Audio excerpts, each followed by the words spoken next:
الحمد لله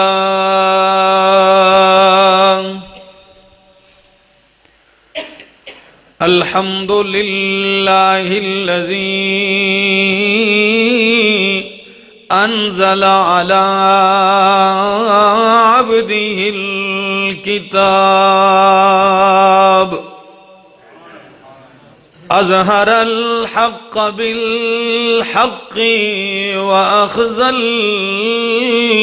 الأحزاب وأتم نوره وجعل كيد الكافرين في تباب أرسل الرياح بشرا بين يدي رحمته وأجرى بفضله السحاب وأنزل من السماء ماء فمنه شجر ومنه شراب جعل الليل والنهار خلفة فتذكر أولو الألباب نحمده تبارك وتعالى على المسببات والأسباب ونعوذ بنور وجهه الكريم من المؤاخذة والعتاب نسأله السلامة من العذاب وسوء الحساب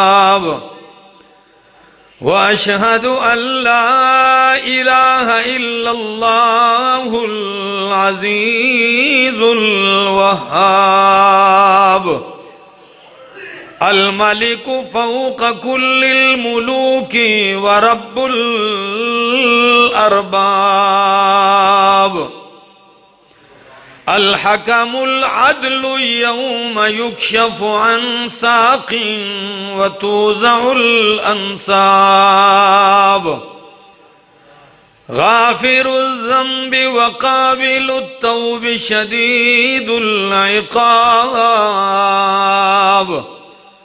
خلق الناس من آدم وخلق آدم من تراب خلق الموت والحياة ليبلونا وإليه المآب فمن عمل صالحا فلنفسه والله عنده حسن الثواب ومن أساء فعليها وما متاع الدنيا إلا سراب وأشهد أن سيدنا ومولانا محمدًا عبده ورسوله المستغفر التواب المعصوم في الشيبة والشباب خلقه الكتاب ورأيه الصواب وقوله فصل الخطاب قدوة الإمم وقمة الهمم والدرة المقربين والأحباب عرضت عليه الدنيا بكنوزها فكان بلاغه منها كزاد الركاب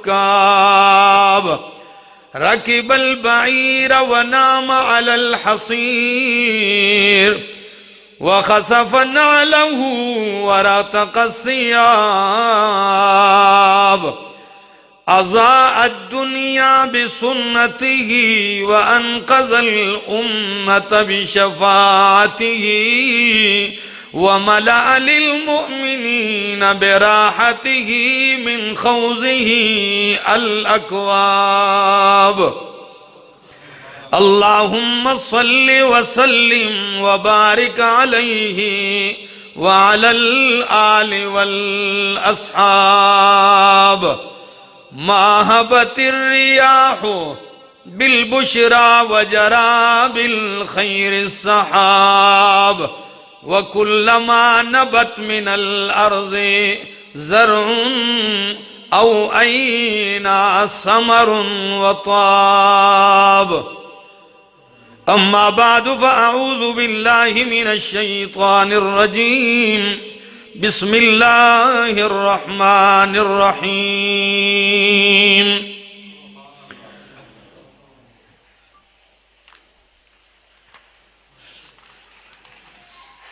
وَاجْنُبْنِي وَبَنِيَّ أَن نَّعْبُدَ الْأَصْنَامَ وقال تعالى توفني مسلما وألحقني بالصالحين وقال تعالى فریق فی الجنة وفریق فی السعیر سبحان ربک رب العزة عما یصفون وسلام علی المرسلین والحمد للہ رب العالمین۔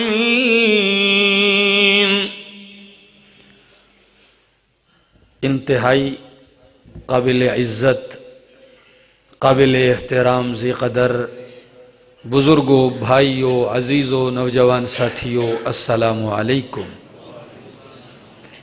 دعا اور التجا ہے دربار الہی کے اندر کہ اللہ مجھے حق سچ کہہ سکنے، سمجھا سکنے کی توفیق نصیب فرمائے، اور بعد ازاں مجھے اور آپ سب کو عمل کی بھی توفیق نصیب فرمائے۔ اس دنیا کے اندر ہر انسان آزمائش میں ہے،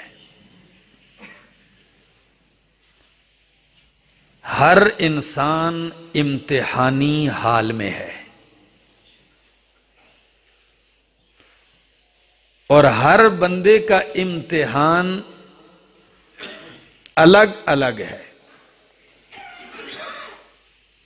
کوئی امتحان کا کون سا پرچہ حل کر رہا ہے تو کوئی دوسرا حل کر رہا ہے۔ کسی کو مالک نے دے کے امتحان میں ڈالا ہوا ہے، مال ہے، اولاد ہے، جائیداد ہے، جاگیر ہے، کچھ سے اللہ نے لے کر ان کو آزمائش میں ڈالا ہوا ہے۔ کسی کو صحت اور تندرستی سے نواز کر امتحان میں ڈال رکھا ہے، تو کسی کو بیماریوں میں مبتلا کر کے آزمائش اور امتحان میں ڈال رکھا ہے۔ یہ سلسلہ چلتے چلتے آخری نقطے پہ پہنچتا ہے جسے کہا جاتا ہے خاتمہ۔ اب خاتمہ، اختتام انسان کی زندگی کا یہ بھی کشمکش میں ہے۔ یا تو حسن خاتمہ ہو جاتا ہے، انسان کا خاتمہ ایمان پر ہو جاتا ہے، جنت عدن اور جنت نعیم کا وارث بن جاتا ہے، یا یہ اختتام اس کا کفر اور ضلالت اور گمراہی پر ہوتا ہے تو جہنم کا ایندھن بن جاتا ہے۔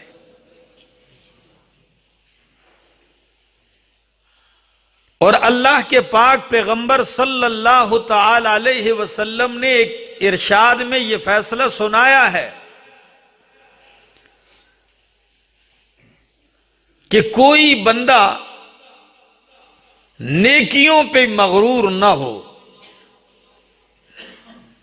کہ میں نے آج کچھ چند نیکیاں کی ہیں تو میں گمنڈ میں آ جاؤں، غرور اور نخرے اور ناز میں آ جاؤں، اور کسی کو غلطی میں دیکھ کر اس سے نفرت نہیں کرنی چاہیے، ہو سکتا ہے کہ یہ نیکی کرنے والے کا انجام خاتمہ کفر پہ ہو جائے اور وہ برائی والا توبہ کر جائے اس کا خاتمہ ایمان پہ ہو جائے. یہ بات اللہ نے انسانوں سے مخفی رکھی ہے، کسی کو کوئی پتہ نہیں ہے. اگر کسی کو پتہ چل جائے کہ میں نے جہنم ہی کا ایندھن بننا ہے، جنت نہیں ہے میرے لیے، تو وہ اور جرم کرے گا. وہ کہے گا پھر تو ویسے ہی جہنم ہے، جو مرضی یہ کروں. اور اگر کسی کو پتہ چل جائے کہ بھائی میرا نام تو جنتیوں کی لسٹ میں ہے، جنت میں جاؤں گا، پھر وہ کہے گا مجھے کیا ضرورت ہے نیکیاں کرنے کی. تو اللہ نے اس بات کو مخفی رکھ دیا اور تمہیں اس کشمکش میں ڈال دیا ہے. یہ بات کیوں کی میں نے؟ سنیے حدیث. اللہ کے پاک پیغمبر صلی اللہ علیہ وسلم فرماتے ہیں کہ ایک بندہ کبھی تو نیکیاں کرتا ہے، نیک اعمال کرتا ہے، لیکن اللہ نے اسے اہل جہنم میں لکھا ہوتا ہے. تو اس کا خاتمہ موت سے کچھ ہی پہلے وہ ایسے اعمال سرزد ہونے شروع ہو جاتے ہیں اس سے کہ وہ ساری نیکیوں پر بھی پانی پھیر دیتا ہے اور اس کا خاتمہ کفر پہ ہو جاتا ہے. اور کئی ایسے ہوتے ہیں جن کے لیے اللہ نے جنت لکھی ہوتی ہے، وہ غلطیوں میں ہوتا ہے، گناہوں میں ہوتا ہے، جرائم میں ہوتا ہے، لیکن ایک وقت آتا ہے مالک اس کے لیے دروازہ توبہ کا کھول دیتے ہیں، توفیق دے دیتے ہیں. موت سے پہلے وہ ایسے اعمال کر جاتا ہے کہ رب اس سے راضی ہو جاتا ہے. تو نبی کریم نے فرمایا انما الاعمال بالخواتیم، صحیح بخاری. انما الاعمال بالخواتیم، اعمال کا دار و مدار خاتمے پر ہے. کس پر ہے؟ خاتمے پر ہے. کہ انسان کا خاتمہ کس حال پہ ہوا ہے؟ دنیا سے حالت ایمان میں گیا ہے یا حالت ایمان سے دولت ایمان سے محروم ہو کر گیا ہے؟ صحابی فرماتے ہیں حضرت سال بن سعد رضی اللہ تعالیٰ عنہ، صحیح بخاری کی حدیث ہے، فرمایا نبی کریم نے، ہم ایک غزوے میں تھے اور ہم میں سے ایک مالدار آدمی تلوار لیے کافروں کو دیکھتا نہیں مارتے جا رہا ہے، بڑی دلیری سے لڑ رہا ہے. تو کسی نے تعریف میں کہہ دیے دیکھو کیا کمال کر دکھا رہا ہے. نبی کریم نے فرمایا من احب ان ينظر الى الرجل من اہل النار فلينظر الى هذا، جسے یہ بات پسند ہے کہ اہل جہنم میں سے کسی کو دیکھنا چاہتا ہے تو وہ اسے دیکھ لے، جہنمی ہے. اللہ اکبر. ایک شخص نے اس کی قوم سے یہ بات سنی تو بھاگنا شروع کر دیا اس بندے کے پیچھے کہ اللہ کے پاک پیغمبر نے جو فرمایا کہ یہ اہل جہنم میں سے ہے، کیا وجہ ہے؟ حالانکہ یہ تو مومن ہے، اسلام پہ لڑ رہا ہے. کہتے ہیں میں اسے دیکھ رہا ہوں، اس کی وہ تیز ہوتا ہے تو میں تیز ہو رہا ہوں، وہ سلو ہوتا ہے آہستہ ہوتا ہے میں آہستہ ہو جاتا ہوں، اس کا پیچھا نہیں چھوڑتا ہوں. یہاں تک کہ میں نے اسے دیکھا کہ میدان میں اسے ہلکا سا زخم آیا اور وہ گر پڑا. جو ہی وہ گرا میں دور سے اس شخص کا نظارہ کر رہا ہوں، اس نے فوراً اپنے بغل سے تلوار نکالی اور تلوار نکال کر یوں اس نے اپنے سینے میں پیوست کر دی، یوں دبائی اور کمر سے پار نکل گئی. اور یوں اس نے اپنی موت، اپنی زندگی کا یوں اس نے خاتمہ کیا۔ جب یہ نظارہ دیکھا میں نے، بھاگے ہوئے آیا امام الانبیاء کے پاس اور آ کے کیا کہنے لگا؟ فقال اشہد انک رسول اللہ، میں گواہی دیتا ہوں کہ آپ اللہ کے سچے رسول ہیں۔ کیوں؟ یہ کیسے بتایا؟ وَمَا يَنْطِقُ عَنِ الْهَوَىٰ إِنْ هُوَ إِلَّا وَحْيٌ يُوحَىٰ، یہ وحی سے بولے ہیں، اللہ نے بتلا دیا تھا انجام۔ اچھا، تو پھر نبی کریم نے اس وقت یہ جملہ ارشاد فرمایا کہ ان العبد لیعمل عمل اہل النار وانہ من اہل الجنت ویعمل عمل اہل الجنت وانہ من اہل النار۔ کبھی بندہ نیکیاں کرتا ہے لیکن ہوتا جہنمی ہے، اور کبھی بندہ گناہ کرتا ہے لیکن ہوتا جنتی ہے۔ کیوں؟ انما الاعمال بالخواتیم، اعمال کا دار و مدار آخری انجام اور خاتمے پر ہے۔ یہ اتنی خطرناک بات ہے کہ علامہ ابن قیم رحمہ اللہ نے عجیب جملہ لکھا ہے۔ وہ فرماتے ہیں سب سے بڑی فقاہت یہ ہے، سب سے بڑی سمجھ یہ ہے، قال ابن القیم رحمہ اللہ ھذا من اعظم الفقہ ان یخاف الرجل ان تخذلہ ذنوبہ عند الموت۔ سب سے بڑی فقاہت اور سمجھداری یہ ہے کہ بندے کو یہ خوف ہو کہ میرے گناہ کہیں مجھے موت کے وقت برے خاتمے کے ساتھ نہ لے جائیں، مجھے پھسلا نہ دیں، میرے گناہ اور میرے جرائم کہیں مجھے رسوا نہ کر دیں۔ اب اس کا حل کیا ہے؟ اس کا حل یہ ہے ہر وقت اپنے مالک سے یہ خوف اور یہ دعا کرتے رہنا چاہیے کہ اللہ ہمارا خاتمہ ایمان پہ کر دے، دولت ایمان سے اللہ محروم نہ فرمائے۔ ہوتا ہے آپ کہیں گے یہ کیا کہہ رہے ہیں؟ بھائی یہی تو میں کہہ رہا ہوں، حضرت ابو سفیان اسلام کے سب سے بڑے دشمن تھے کہ نہیں؟ جنگ احد میں مشرکین کی سربراہی وہی تو کر رہے تھے۔ جب 70 کافر، جب 70 اہل ایمان شہید ہوئے، بدر میں 70 مسلمان شہید ہوئے اور احد میں 70 کافر بدر میں مارے گئے تھے، اور احد میں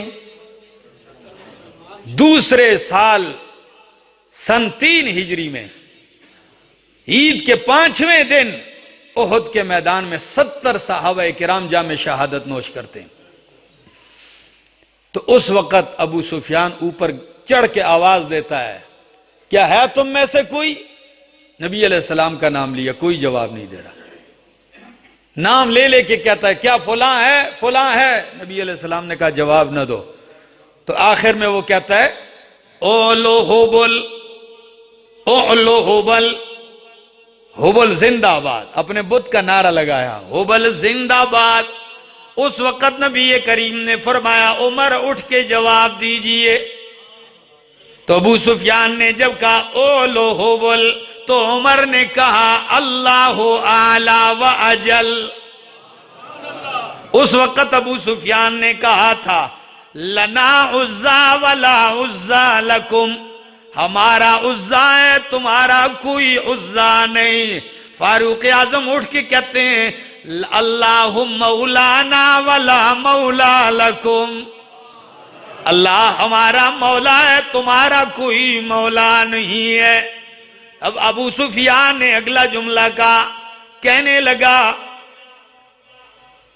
ہمارے اور تمہارے مردے برابر، بدر میں کافر مارے گئے 70 تو احد میں 70 مسلمان شہید برابر، تو فاروق اعظم اٹھ کے جواب دیتے، کہتے ہیں نہیں برابر، قتلانا فی الجنت و قتلاکم فی النار، ہمارے مقتول تو جنت میں، تمہارے مقتول جہنم میں ہیں۔ ایک پہلا دور یہ تھا، لیکن جب اللہ نے کرم نوازی کر دی، فتح مکہ کے موقع پر ایمان لے آیا ابو سفیان، پھر وہی ابو سفیان ہے کہ نبی کریم فاتح بن کے جا رہے ہیں تو اعلان کرتے ہیں جو حرم میں آ گیا اسے امن ہے، جو کعبہ میں آ گیا اس کے لیے امن ہے، جس نے اپنا دروازہ بند کر دیا اس کے لیے بھی امن ہے، اور جو میرے سسر ابو سفیان کے گھر آ گیا اس کو بھی امن ملے گا۔ یہاں اتنے اعزاز سے نوازا، یہی ابو سفیان ہے۔ جب غزوہ طائف میں تیر لگا اور ان کی آنکھ پھوڑ دی گئی، آنکھ نکل آئی، تو فوراً نبی کریم صلی اللہ علیہ وسلم کے پاس آئے، فرمایا یا رسول اللہ میری آنکھ پھوڑ دی گئی ہے۔ نبی کریم نے فرمایا ابو سفیان اب تیری مرضی ہے، ان شئت دعوت اللہ، اگر تو چاہے تو میں ابھی ہاتھ اٹھاتا ہوں، رب تیری آنکھ واپس کر دے گا، اور اگر تو چاہے تو لکل جنہ، تجھے جنت ملے اس کے بدلے میں۔ تو کہنے لگے آنکھ زخمی برداشت کر لوں گا، مجھے جنت چاہیے۔ تو پہلا دور بندہ دیکھے، یہ دور دیکھے، آج اتنی نوازشات ہیں، تو اعمال کا دار و مدار کس پر ہے کہ بندے کا خاتمہ کس چیز پر ہوتا ہے۔ ہاں ذرا سن لیجئے، میرے سامنے یہ کتاب ہے، ملا علی قاری رحمہ اللہ کی ہے، تقریباً 8 جلدوں میں ان کے رسائل چھپے ہیں، اس میں انہوں نے ایک رسالہ صرف مستقل اس عنوان پہ لکھا ہے، اس کا نام ہے المقدمۃ السالمہ فی خوف الخاتمہ، کہ خاتمہ کا ڈر رہنا چاہیے۔ آپ کہیں ہمیں کیوں ڈر؟ او بھائی یہ تو پکی بات ہے کہ انبیاء معصوم ہوتے ہیں کہ نہیں؟ نبی معصوم ہوتے ہیں، لیکن قرآن مقدس میں غور کیجئے تو نبیوں کی بھی دعائیں ہیں۔ یوسف علیہ السلام ہیں، کنویں میں پھینکے گئے، مصر کی منڈیوں میں بکے، پھر وہاں سے جیل کی سلاخوں میں گئے، آخر کار تخت بادشاہی پہ آئے، اتنی نوازشات، اتنا عطا کیا مالک نے، لیکن دعا کرتے ہیں تو کیا کرتے ہیں؟ توفنی مسلما والحقنی بالصالحین، اللہ مجھے موت دے تو اسلام کی حالت میں دے۔ یہ اللہ کے معصوم پیغمبر دعا کر رہے ہیں، توفنی مسلما والحقنی بالصالحین۔ حالانکہ نبی معصوم ہوتے ہیں، جد الانبیاء ابراہیم خلیل اللہ علیہ السلام دعا کیا کرتے ہیں؟ وَجْنُبْنِي وَبَنِيَّ أَن نَّعْبُدَ الْأَصْنَامَ، اے میرے ربا، حالانکہ معصوم ہے، نبیوں سے کبھی کفر اور شرک سرزد نہیں ہوتا، انبیاء صغائر اور کبائر سے معصوم اور پاک ہوتے ہیں، لیکن کیا دعا کر رہے ہیں؟ اللہ مجھے بھی بچائے رکھ اور میری اولاد کو کس بات سے؟ ان نعبد الاصنام، کہ ہم بتوں کی عبادت کریں۔ تو پھر ہم جیسے گناہگاروں کو کیوں مغرور ہونا چاہیے کہ ایک بندہ 2 رکعت نفل پڑھ لے اور اوپر دیکھنا شروع کر دے وہی تو نہیں آ رہی کہیں، اتنا ناز شروع ہو جائے۔ یہی تو ہمیں شیطان کسی حال میں بندے کو نہیں چھوڑ رہا. سنیے کیا کہتے ہیں حضرت امام ابو سفیان ثوری رحمہ اللہ. حضرت سفیان ثوری حدیثوں کے بہت بڑے عالم اور محدث اور امام گزرے ہیں. پیغمبر کی حدیثوں کے خادم میں حافظ ہیں. موت کا وقت ہے, ساری رات روئے, ساری رات روئے. فبکا لیلہ اجما, پوری رات روئے. صبح لوگ آئے, ایک شخصیت نے پوچھا فقلت بکاؤک علی ھذا ھذا علی الذنوب. او امام صاحب, کیا آپ ساری رات گناہوں کی وجہ سے روتے رہے ہیں؟ آپ سے جرم بڑے ہوئے ہیں, آپ نے گناہ کیے ہیں کئی, اس وجہ سے آپ رو رہے ہیں. ساری رات جو رو کے گزاری ہے تو گناہ کیے. فرمایا اللہ کی قسم ہے میرے گناہ. قال الذنوب اہون من ھذا, زمین سے یوں تنکا اٹھایا اور اٹھا کے کہنے لگے او میرا شاگرد, اللہ کی قسم ہے گناہ اس تنکے سے بھی زیادہ معمولی چیز ہے. مجھے ساری رات رلایا اس بات نے ہے کہ میرا خاتمہ ایمان کے بغیر نہ ہو جائے. رات جو رو کے گزاری تو اس بات پہ گزاری ہے کہ اللہ ایمان سے محروم نہ کر دے. اتنی فکر دامنگیر.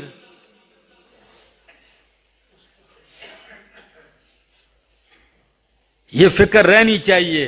اگر آپ اپنے معاشرے میں دیکھ لیں, بہت سارے, شیخ الاسلام ابن قیم رحمہ اللہ نے ایک خلیفہ گزرا ہے, ناصر نام تھا اس کا, تو بادشاہ کے چاہنے والے تھے نا.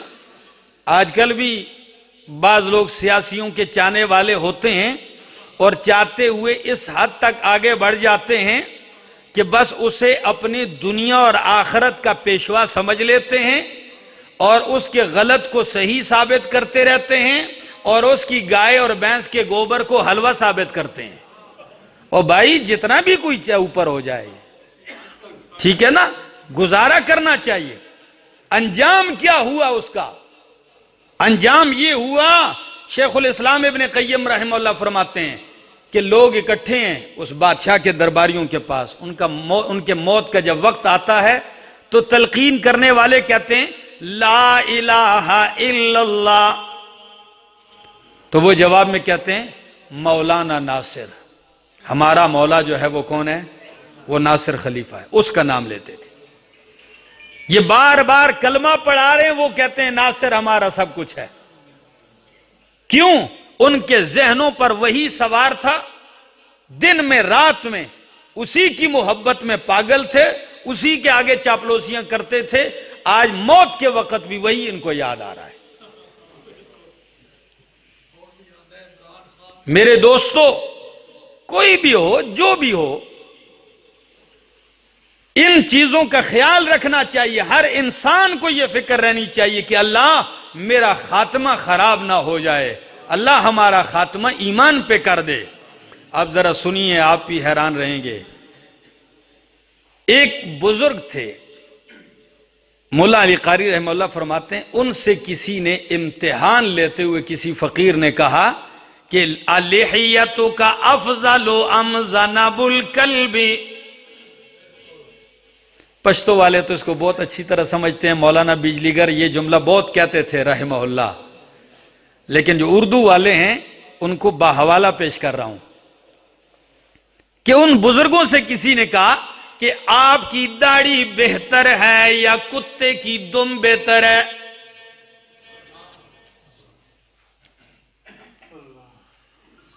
آپ کی داڑھی افضل ہے یا کتے کی دم بہتر ہے؟ فبکا, لڑنے کے بجائے وہ بزرگ رو پڑے. وقالا, اور کہنے لگے ان مت علی الاسلام فلحیتی خیر, اگر میری موت اسلام پہ آ جائے تو میری داڑھی بہتر ہے. وَإِلَّا, اگر اسلام کے بغیر موت آ جائے فَذَنَبُ الْكَلْبِ, تو کتے کی دم بہتر ہے. کم از کم آگ میں تو نہیں جائے گی نا وہ. کتنی سمجھ، کتنی دور اندیشی. اس میں اشارہ کس بات کی طرف تھا؟ اشارہ اس بات کی طرف تھا کَأَنَّهُ تَأَمَّلَ قَوْلَهُ تَعَالَى، گویا کہ انہوں نے اللہ کی اس بات کی طرف اشارہ کیا اور اس میں غور کیا. قرآن مقدس نے ہمیں ذکر کیا ہے اعمال کا دار و مدار خاتمے پر ہے. بنی اسرائیل کا ایک بزرگ عالم دین تھا، تورات کا علم رکھنے والا تھا، اتنا عظیم عالم کہ مستجاب الدعوات بن گیا تھا. دعا جب بھی ہاتھ اٹھاتا دعا رد نہ ہوتی. قرآن سورۃ الاعراف میں اس کا ذکر کرتا ہے. سورہ اعراف آیت نمبر 175 176 سنیے ذرا. موسیٰ علیہ السلام کے دور کا عالم ہے، تورات کا جاننے والا ہے، مستجاب الدعوات ہے، ولایت کے درجے پر فائز ہے. لوگوں نے آ کے ان سے کہا کہ ہم موسیٰ علیہ السلام سے تنگ ہیں، بس آپ بددعا کر دیں موسیٰ علیہ السلام اور اس کے لشکر کے خلاف، ہماری جان چھوٹ جائے. بڑک کے کہنے لگا او بدبختو، موسیٰ نبی اللہ ہے، کہ اللہ کے نبی کے خلاف میں بددعا کر دوں؟ مجھے غرق کرنا چاہتے ہو؟ جاؤ میں نہیں کرتا ہوں. پھر آئے، پھر بھی نہ مانے. پھر آئے، اب دیکھنا ذرا انجام. بار بار آئے، جب یوں نہ بنا تو کہنے لگے میری دنیا اور آخرت دونوں برباد ہو جائے گی. لوگوں نے مال اکٹھا کیا، ہدیے تحفے دیے. خیال کرنا بعض تحفے خلوص والے ہوتے ہیں اور بعض تحفے خلوص نہیں، اس کے پیچھے کوئی کام لینا مقصد ہوتا ہے. کہ آج کسی کو ہدیے اور تحفے نوازش ہو رہی، کل پھر کہتے ہیں ہن مولانا صاحب ساڈا ایک کام کرو نا. پھر وہ ناجائز بھی ہو تو اس نے اتنا مال کھایا ہوتا ہے کہ یہ انکار نہیں کر سکتا. تو جب ہدیے اور تحفے لائے، اس عالم دین نے، نام کیا ہے؟ معلم التنزیل نے نام لکھا ہے، اس کا نام بلعم بن باورہ تھا. تحفے لے لیے، جب مال لے لیا نا، اب جب پیسے لے لیے، ہدیے قبول کر لیے، مجبور ہو گیا. جانتا بھی ہے، کیا جانتا بھی ہے، علم بھی ہے، سمجھتا بھی ہے کہ ایک نبی برحق کا مقابلہ کرنے جا رہا ہوں، بربادی تو ہے ہی ہے میرا مقدر. لیکن مال چیز ہی ایسی ہے. آ گیا، اونچی جگہ کھڑا کر دیا اس کو، یہ سارے بنی اسرائیلی کٹھے نیچے اس کے آگے، اور وہ ہاتھ اٹھاتا ہے. اللہ کی شان دیکھیے ہری پور والوں، وہ بددعا نبی کو دینا چاہتا ہے، اس کے منہ سے بددعا اسی قوم کے خلاف نکل رہی ہے. بددعا قوم کے لیے نکل رہی ہے، اور جب قوم کے لیے دعا نکالنا چاہتا ہے تو وہ دعا موسیٰ علیہ السلام کے لیے نکل رہی ہے. زبان اس کے اپنے اختیار میں نہ رہی، چیخ کے قوم کہہ رہی ہے او عالم دین، کیا آپ جانتے نہیں آپ کیا کہہ رہے ہیں خدا کے بندے؟ کہنے لگا یہ میرے بس کی بات نہیں، میں کہنا کچھ چاہتا ہوں، زبان سے کچھ نکلتا ہے.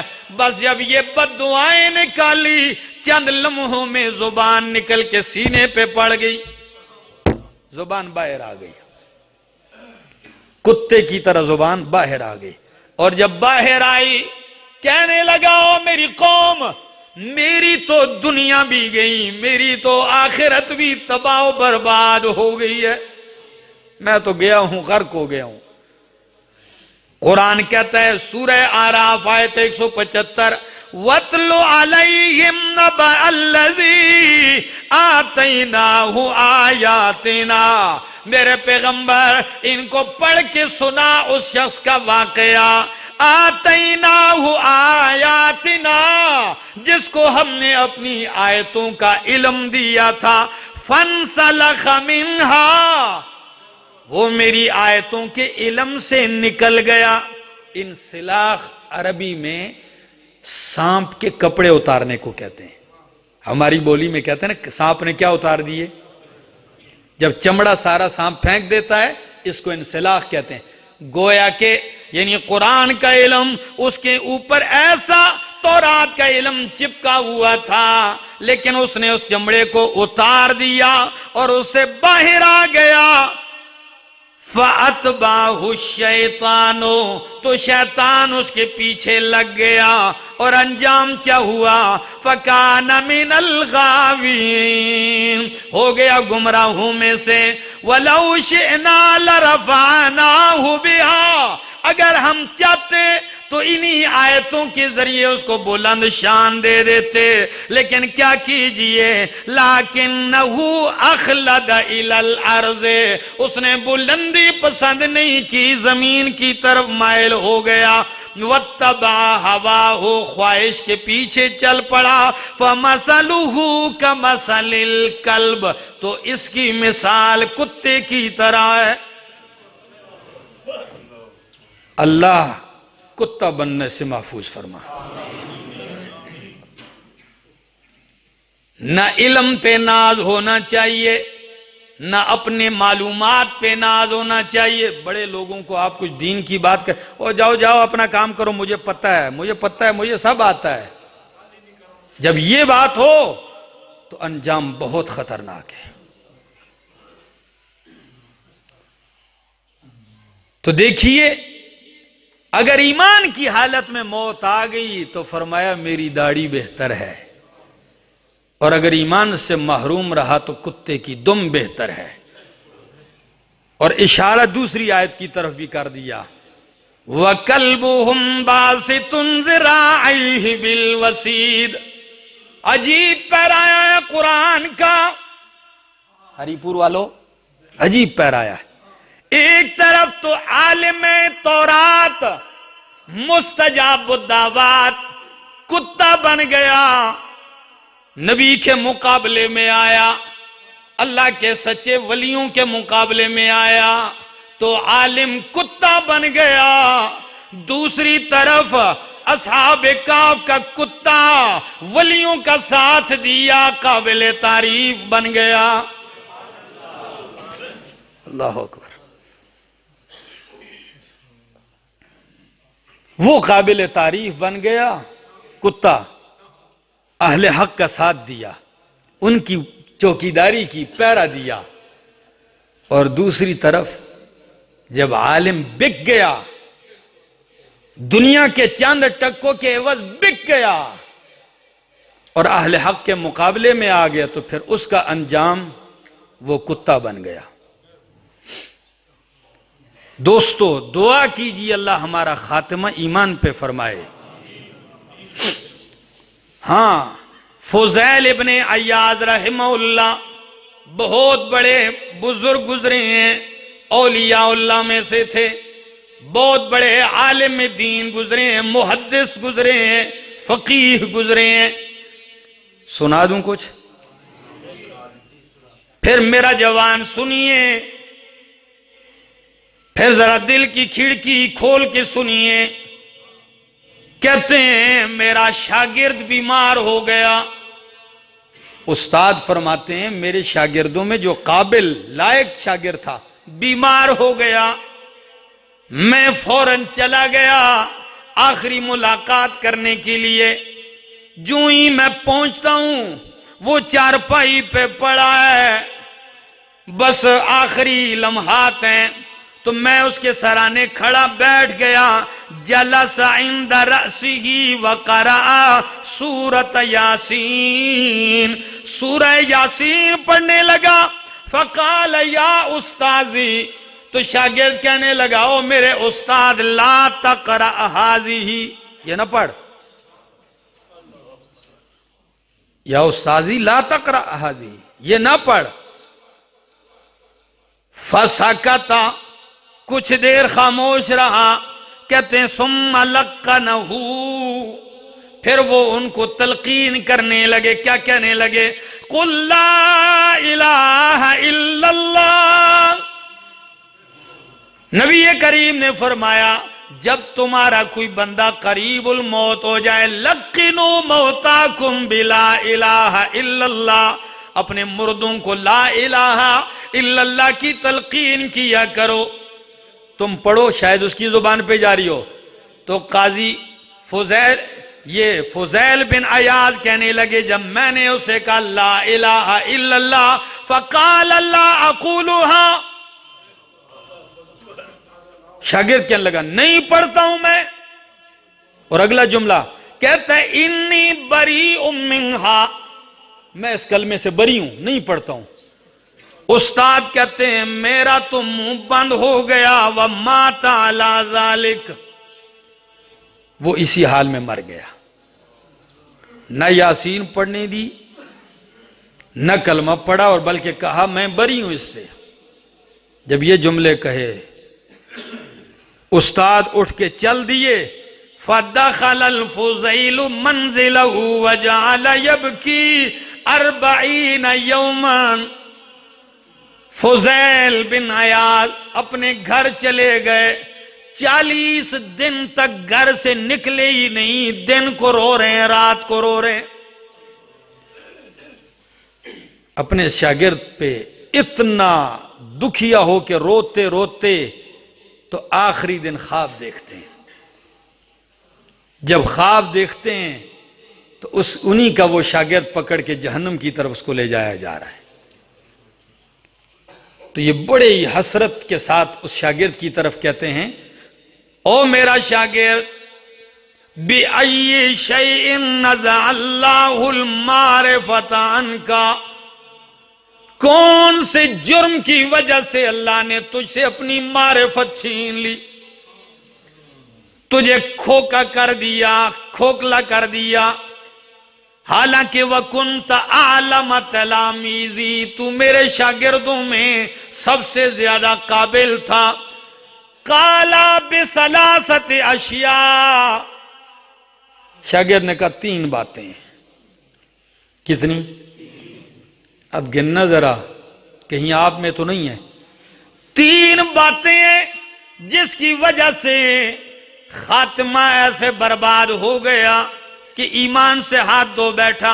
اولها النمیمہ، پہلی بات چغل خوری. کیا؟ یہ میرا کام تھا. آج کل کچھ لوگوں کا سوائے چغل خوری کے دوسرا کام نہیں ہوتا. خاندانوں کے خاندان اجڑ دیے، اجاڑ ڈالے، گھر اجاڑ ڈالے، کام یہ ہوتا ہے دن رات. یہ پہلی بات. دوسری بات وَثَانِي الْحَسَدُ، دوسری بات یہ تھی کہ میرے اندر حسد تھا، حسد کی وجہ سے اللہ نے مجھے محروم کر دیا. تیسری بات ہری پور والوں کہتے ہیں کان لی علت، میں بیمار تھا، میرے اندر کچھ بیماری تھی. میں طبیب کے پاس گیا، ڈاکٹر حکیم کے پاس. ڈاکٹر مجھے کہنے لگا سال میں 1 ہنڈی آپ نے شراب پینی ہے. اگر آپ چاہو تو ہر سال میں 1 ہنڈی آپ نے شراب پینی ہے تو ٹھیک ہو جاؤ گے، ورنہ اسی بیماری میں مبتلا رہو گے. تو میں شراب پیتا رہا، یہ سبب بنا میرے ایمان سے محرومی کا. تو پھر اس مسلمان سے ذرا میں پوچھتا ہوں، کیا تجھے کبھی خیال نہیں آیا جب شراب کا جام لے کے تو چھلکتا ہوا منہ سے لگائے، کیا تیرے سینے میں ایمان نہیں ہے جو رکاوٹ بن جائے اس کے لیے؟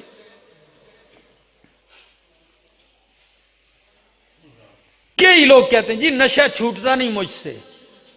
میرا دوست چھوٹتا کیوں نہیں ہے؟ جب محبت سچی ہو خدا کی قسم سب کچھ آسان ہے. محبت میں لوگ خودکشیاں کرتے ہیں کہ نہیں؟ محبت میں لوگ جنگ لڑتے ہیں، محبت میں لوگ عزتیں تار تار کروا دیتے ہیں. قربان جاؤں اصحاب محمد کی محبت کے اوپر کہ جب اعلان آیا شراب حرام ہے بچو، تو پھر سب لوگوں نے دیکھا کہ گلیوں میں، ندیوں میں، نالیوں میں شراب یوں بہ رہی تھی جس طرح گٹر کا پانی بہتا ہے۔ پھر کسی صحابی نے یہ نہیں پوچھا کہ یا رسول اللہ جو مٹکا پڑا ہے اس کا کیا کروں؟ کسی نے یہ نہیں پوچھا یا رسول اللہ ٹھیک ہے میں شراب تو پیوں گا نہیں، لیکن میری دکان ہے، لاکھوں کروڑوں کی مالیت ہے، اس کا کیا کروں؟ رب کعبہ کی قسم ہے مثالی لوگ تھے، اسی لیے تو معیار ایمان بنے۔ جب حکم آ گیا جس کا تجارت کا مال آ رہا ہے، جدھر خبر پہنچی مشکیزیں وہیں اونڈیل کے رکھ دیے۔ ان لوگوں کو معیار بنائیے، پھر نشے چھوٹتے کیوں نہیں ہیں؟ یہ 3 اسباب بیان کیے ہیں، تو ان 3 اسباب کو اگر آپ ذہن میں رکھ لو تو آپ کو ایک سبق ملے گا۔ چغل خوری سے بچاؤ اپنے آپ کو، چغل خوری سے، حسد سے اپنے آپ کو بچاؤ، شراب سے بچاؤ، انشاءاللہ یہ حسن خاتمہ کے اسباب میں سے ایک سبب ہے۔ اور دعا بھی آپ کو بتاؤں، اللہ کے پاک پیغمبر صلی اللہ علیہ وسلم اکثر یہ دعا پڑھا کرتے تھے، یا مقلب القلوب، یا مقلب القلوب ثبت قلبی علی دینک، او دلوں کو پھیرنے والے اللہ، اللہ اکبر، یا اللہ دلوں کو پھیرنے والے اللہ، ثبت قلبی علی دینک، میرے دل کو اپنے دین پہ ثابت قدم رکھ، جما دے اللہ میرے دل کو اپنے دین پر۔ یہ نبی کریم کی دعا تھی۔ اچھا خاتمہ چاہتے ہو یہ دعا ورد بنا لو، اچھا خاتمہ چاہتے ہو تو یہ دعا بھی اپنا ورد بنا لو، ربنا لا تزغ قلوبنا بعد اذ ہدیتنا وہب لنا من لدنک رحمہ انک انت الوہاب۔ اللہ قربان جاؤں، خطرہ ہے تو اس خطرے سے بچنے کے اسباب بھی بتائیں ہیں کہ نہیں؟ ربنا لا تزغ قلوبنا، اے میرے پروردگار، اے ہمارے رب، ہمارے دلوں کو ٹیڑھا ہونے سے بچا، ٹیڑھا نہ کر ہمارے دلوں کو، بعد اس کے کہ تو نے ہمیں ہدایت دے رکھی ہے، وَهَبْ لَنَا مِن لَدُنْكَ رَحْمَةً، اپنی طرف سے رحمت عطا کر، اِنَّكَ أَنْتَ الْوَهَّابُ، بے شک تو ہی دینے والا عطا کرنے والا ہے۔ یہ دعا کیجئے۔ اور نبی کریم نے فرمایا قلب الانسان، انسان کا دل رحمان کی 2 انگلیوں کے درمیان ہے۔ انسان کا دل رحمان کی 2 انگلیوں کے درمیان ہے، یقلبها کیف یشاء، جیسے اللہ چاہتا ہے ادھر پلٹ دیتا ہے۔ ناز نہیں، غرور نہ ہو، تکبر نہ ہو، عاجزی ہو، اللہ خاتمہ بالخیر کر، ایمان پہ خاتمہ نصیب فرما۔ آپ یقین کیجئے یہی تو خاتمے کی ایک علامات ہوتی ہیں۔ آپ نے دیکھا ہوگا ایسے بھی لوگ ہوتے ہیں جن کی طرف لوگ نظر اٹھا کے دیکھتے بھی نہیں، حقیر سمجھتے ہیں، لیکن جب موت کا وقت آتا ہے ہم نے دیکھا ہے کلمہ شہادت پڑھتے ہوئے موت آتی ہے۔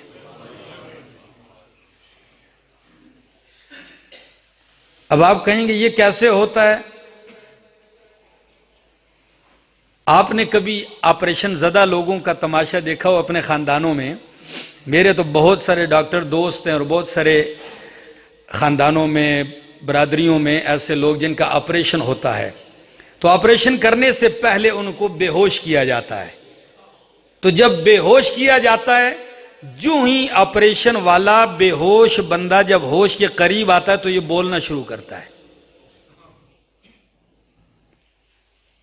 کئیوں کو ہم نے دیکھا وہ قرآن پڑھتے ہیں، اللہ اللہ کرتے ہیں حالانکہ بے ہوشی کا عالم ہے. اور ایسا بھی ایک بندہ تھا، ڈرائیور تھا، اسی علاقے کا ہے، اس کا آپریشن ہوا اور جب وہ ہوش کے قریب آنے لگا تو اس کے بیٹوں کو مجبوراً باہر کے لوگوں کو کمرے سے باہر نکالنا پڑا، جو عیادت کے لیے آئے تھے بیمار پرسی کے لیے. وہ ایسی ایسی نایاب قسم کی گالیاں دے رہا تھا جو ڈکشنری میں بھی نہیں ہے.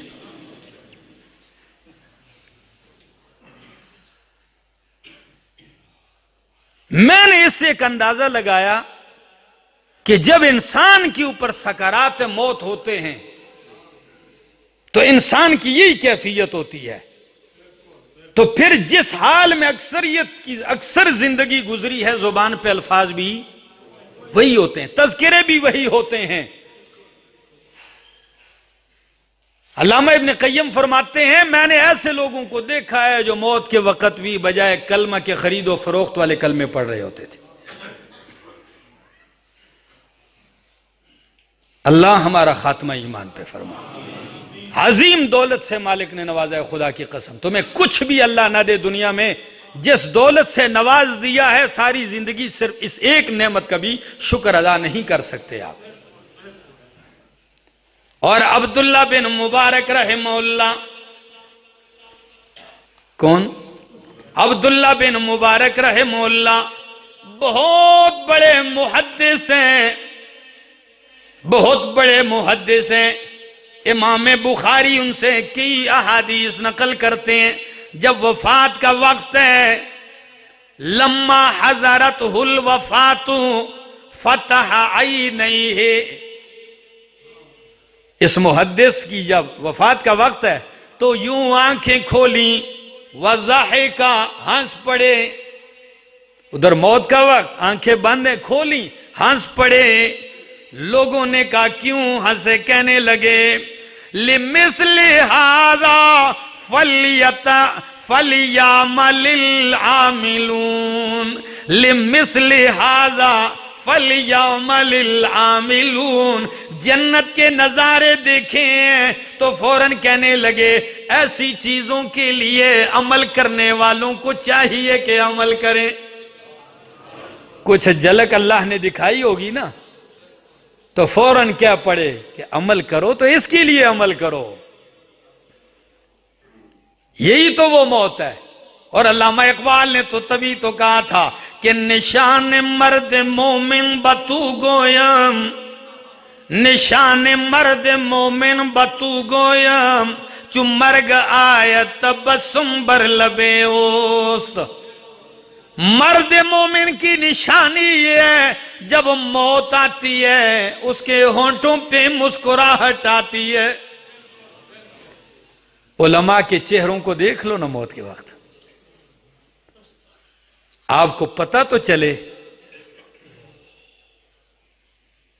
یوں لگتا ہے اتنا اطمینان، اتنا سکون. کیوں اطمینان نہ ہو؟ جب نفس مطمئنہ ہو تو اس مطمئن نفس کے آثار چہرے پر آ جاتے ہیں. میرے دوستو، یہ ایک طویل موضوع میں نے کل سے میں نے شروع کیا اور یہ کوئی عام تقریروں سے ہٹ کے ایک بات تھی، لیکن یہ ضروری ہے کہ ہمیں یہ فکر دامنگیر ہو. آپ نے ایک نام سنا ہوگا اولیاء میں، جس طرح ہماری اردو میں کہتے ہیں بایزید بستامی رحمت اللہ علیہ، سنا ہے کہ نہیں؟ تو بزرگ تو ایسے ہوں. ہمارے ہاں ادھر چرسیوں بھنگیوں کو لوگ کیا کہتے ہیں؟ یہ ولی ہیں. اور اگر ایسے بدبخت کے خلاف بولو کہتے ہیں ولیوں کو نہیں مانتے. اسی ہری پور میں ایسے نام نہاد بھی گزرے ہیں اور ہیں جو اپنے مریدوں کو رکے لکھ کے دیتے تھے. کوئی مرید مر جاتا تو رکا لکھ کے دیتے، جاؤ یہ اس کی کفن میں رکھو. کیا لکھا ہوتا فرشتوں کو؟ ایسا کچھ نہ آکھیو، اپنا آدمی ہے. ہاں، اسے کچھ نہ کہو، یہ اپنا آدمی ہے. کیوں ایسے بدبختوں کو یہ دوسرے کے ٹھیکیدار بنے ہوتے ہیں، اپنی آخرت کا پتہ ہے کس چیز پہ انجام ہونا ہے۔ سنیے بایزید بستامی رحمہ اللہ، ایک دن یوں شیشہ دیا چہرہ دیکھنے کے لیے کسی نے، تو جو ہی شیشہ دیکھا داڑھی میں سفید بال آئے تھے۔ کیا؟ سفید بال آئے تھے۔ داڑھی کے سفید بالوں کو دیکھ کر کہتے ہیں ظہر الشیب ولم یذہب العیب وما ادری ما فی الغیب۔ ظہر الشیب، ہائے بڑھاپا ظاہر ہو گیا۔ کیا آ گیا؟ بڑھاپا آ گیا۔ وَلَمْ يَذْهَبِ الْعَيْبِ، شیب یعنی جوانی چلی گئی لیکن عیب نہ گیا، شباب چلا گیا لیکن عیب ابھی بھی غلطیاں ہوتی ہیں۔ وَمَا أَدْرِي مَا فِي الْغَيْبِ، نہیں جانتا کہ پردہ غیب میں کیا ہونے والا ہے میرے ساتھ۔ موت کے بعد کا معاملہ غیب ہے، پتہ نہیں بعد میں کیا ہوگا۔ جب ایسے لوگوں کو یہ فکر دامنگیر ہو تو وہاں آج کل کے ہمارے جیسے جو چند کھوٹے اعمال کے سکے لے کر جائے اور اس پہ گھمنڈ کرے، غرور کرے۔ جی یہ کسی نے بڑا بہترین لطیفہ بنایا ہے نا، اس دن ہمارے ساتھی ہیں بھائی مجیب الرحمان صاحب، انہوں نے آ کے بتایا، میں بڑا ہنسا، مجھے یاد تو تھا کہ وہ ایک شخص تھا، ایک پتھر چٹان کے اوپر اللہ کی عبادت کرتا تھا۔ بعض لطیفوں میں بڑا کچھ ہوتا ہے۔ چٹان پہ اللہ کی عبادت کرتا تھا 500 سال۔ فرشتے نے جا کے کہا، اللہ نے کہا جا کے پوچھو اس کو کیا چاہیے۔ کہتا ہے اللہ مجھے عدل چاہیے۔ کیا؟ انصاف ہو۔ اتنا ناز تھا کہ 500 سال سے میں اس چٹان پر عبادت کر رہا ہوں۔